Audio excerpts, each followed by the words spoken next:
दोस्तों, एक बात आप सबने महसूस की होगी कि जब भी पढ़ाई की बात आती है तो हम में से ज्यादातर लोग सबसे पहले यही कहते हैं कि हमारे पास पढ़ने का माहौल नहीं है, हमारे पास संसाधनों की कमी है, महंगी कोचिंग नहीं है, कोई गाइड करने वाला नहीं है। लेकिन क्या सफलता इन सब चीजों की मोहताज होती है? नहीं।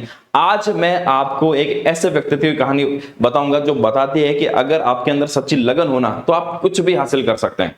ये कहानी है भारत के महान गणितज्ञ श्रीनिवास रामानुजन की। रामानुजन जो है अपने तमिलनाडु के एक बहुत साधारण परिवार से थे। घर में उनको कोई ज्यादा पैसा नहीं था, कोई बड़ी लाइब्रेरी नहीं थी, कोई गाइड करने वाला नहीं था, लेकिन गणित विषय में उनकी ऐसी लगन थी कि एक बार उनको एक किसी विदेशी विद्वान गणित की एक पुरानी किताब मिल गई थी। इस किताब में गणित की लगभग 5000 थ्योरम्स और सूत्र थे, पर इसमें ना तो कोई विस्तृत व्याख्या दे रखी थी, नहीं कोई गाइडेंस, बस फॉर्मूला ही फॉर्मूले दे रखे थे। लेकिन इसी किताब ने रामानुजन की बाद में दुनिया बदल दी थी। उसी एक किताब को लेकर उन्होंने पूरी रात जाग जाकर उन थ्योरम्स को हल करने शुरू कर दिए। उसके बाद तो रामानुजन ने गणित के ऐसे ऐसे फॉर्मूले और ऐसी थ्योरम्स दी कि उन्हें देखकर बड़े बड़े विद्वान जो थे वो चकित रह गए। उन्होंने रामानुजन को सलाह दी कि यहाँ भारत में जो है आपकी गणित की कोई कदर नहीं करेगा, उसको कोई नहीं समझेगा। आप अपने रिसर्च पेपर इंग्लैंड के जो विद्वान है गणितज्ञ G.H. हार्डी उनको भेजिए। और जब उनके रिसर्च पेपर जो कैम्ब्रिज यूनिवर्सिटी के प्रोफेसर थे हार्डी, उन्होंने देखे तो वो भी दंग रह गए। उनको यकीन नहीं हुआ कि कोई इंसान बिना किसी खास ट्रेनिंग और डिग्री के गणित के इतने गहरे और क्रांतिकारी सिद्धांत बना सकता है।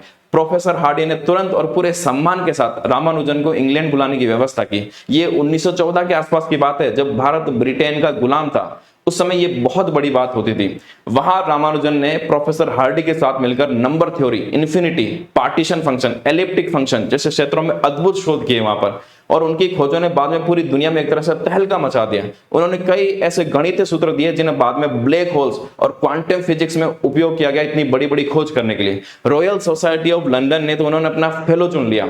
और ये उस समय किसी भी भारतीय के लिए बहुत बड़ा सम्मान होता था। केवल 32 साल की उम्र में उन्होंने ऐसा काम करके दिखा दिया जिसे करने में कई लोगों की पूरी जिंदगी लग जाती है। रामानुजन की जिंदगी से हम ये सीख सकते हैं कि सफलता किसी महंगी किताब, किसी बड़े इंस्टीट्यूट या किसी लग्जरी लाइफस्टाइल की मोहताज नहीं होती। सफलता सिर्फ और सिर्फ आपकी लगन की भूखी होती है। आपकी लगन पक्की है ना, तो दुनिया का कोई भी रोड़ा आपको रोक नहीं सकता। बस जरूरत है तो सच्ची लगन की।